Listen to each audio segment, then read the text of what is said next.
Paste करतो आपल्याला हे 3 बोटाचं अंतर सोडायचं आणि असं मार्किंग करायचं.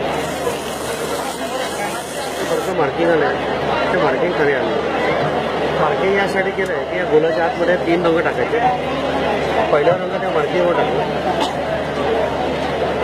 दुसरा रंग टाकताना आधीच्या रंगांमध्ये थोडंसं त्याला मिक्स करून टाकलं. तिसरा रंग हा मध्ये पूर्ण भरून टाकला.